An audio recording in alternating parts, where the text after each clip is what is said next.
بسم الله الرحمن الرحيم. هو الذي يصوركم في الأرحام كيف يشاء. لا إله إلا هو العزيز الحكيم. هو الذي أنزل عليك الكتاب منه آيات محكمات هن أم الكتاب وأخر متشابهات فأما الذين في قلوبهم زيغ فيتبعون ما تشابه منه ابتغاء الفتنة وابتغاء تأويله وما يعلم تأويله إلا الله والراسخون في العلم يقولون آمنا به كل من عند ربنا وما يذكر إلا أولو الألباب. ربنا لا تزغ قلوبنا بعد إذ هديتنا وهب لنا من لدنك رحمة إنك أنت الوهاب. ربنا إنك جامع الناس ليوم لا ريب فيه إن الله لا يخلف الميعاد.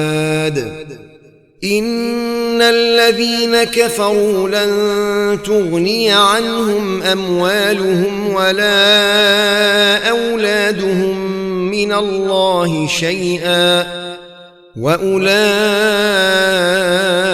هم وقود النار. صدق الله العظيم.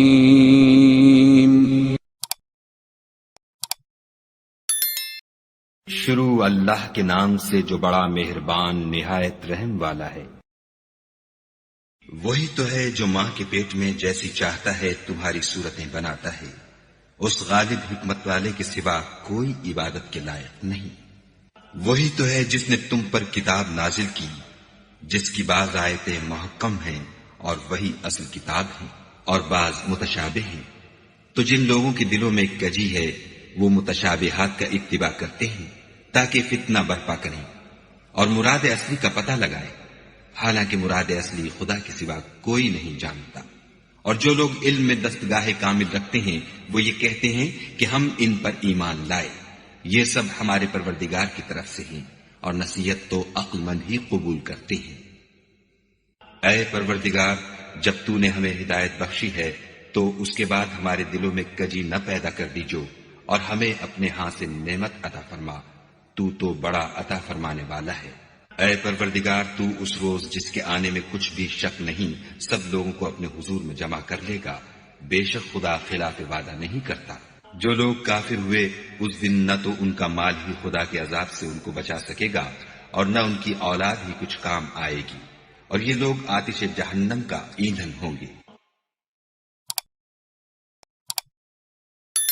In the name of God, the Gracious, the Merciful.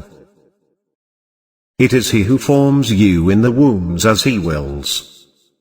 There is no God except He, the Almighty, the Wise. It is He who revealed to you the book. Some of its verses are definitive. They are the foundation of the book, and others are unspecific.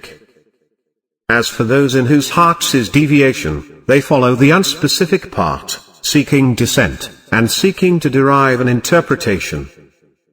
But none knows its interpretation except God, and those firmly rooted in knowledge say, we believe in it. All is from our Lord. But none recollects except those with understanding. Our Lord, do not cause our hearts to swerve after you have guided us, and bestow on us mercy from your presence. You are the giver. Our Lord, you will gather the people for a day in which there is no doubt. God will never break His promise. As for those who disbelieve, neither their wealth nor their children will avail them anything against God.